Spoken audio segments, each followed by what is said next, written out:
Bismillahirrahmanirrahim. Alhamdulillahi wassalatu wassalamu ala rasulillah amma ba'd.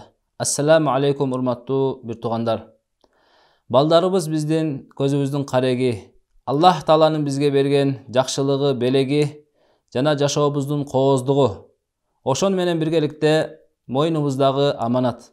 Аллах Таала Кур'ан-ы Каримде айтат: "Я айюхаллазина аману қу анфусакум ва ахликум наро." О иман келтиргендер, силер өзүңөрдү да, өзүңөрдүн үй бүлөңөрдү да тозок отунан сактагыла.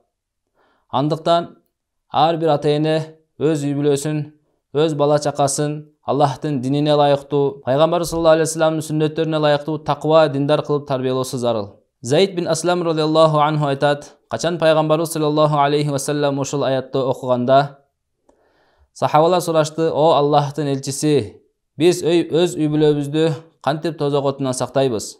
Ошондо пайгамбарыбыз саллаллаху алейхи вассалам айтты: "Та'мурунахум бима юхиббухуллах." Аларды Аллах Таала сүйгөн амалдарга буйругула, "Ва танхаунахум амма якрахухуллах." Жана аларды Аллах Таала жек көргөн жаман амалдардан кайтаргыла деди. Бухари жана Муслим китептеринде пайгамбарыбыз саллаллаху алейхи вассаламдын хадиси келет: "Куллукум ра'ин ва куллукум мас'улун ан ра'iyyatihi." Силердин ар бириңер жоопкерчиликтүүсүңөр жана ошол жоопкерчиликтен сураласыңар.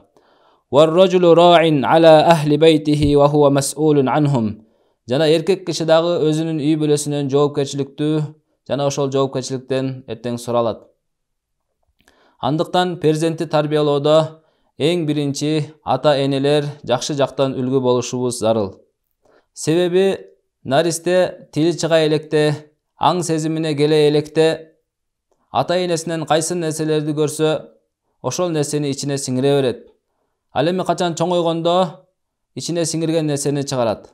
Эгерде ата эне диндар, таква, Аллахтан корккон, кулк мүнөзү жакшы, кичипейил, сабырдуу жана башка ушул сыяктуу жакшы сыпаттарга ээ болсо, бала дагы ошондой болот.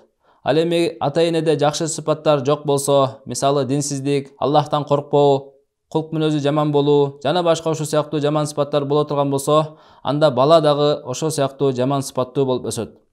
Аллах Таала Кур'ан-ы Каримде айтат: "Ва'мур ахлака бис-салати вастабир алейха." Үй бүлөңдү намазга буйругун жана ошол намазга өзүң да бекем болгон. Демек бул аяттан карап көрө турган болсок, адам жакшы амалдарда үй бүлөсүнөн алдыда болуш керек. Аллах Таала бардыгыбызга өз балдарыбызды Аллахтын өкүмүнө ылайыктуу жана пайгамбарыбыз саллаллаху алейхи вассаламдын сүннөтүнө ылайыктуу тарбиялоого бардыгыбызга жардам берсин.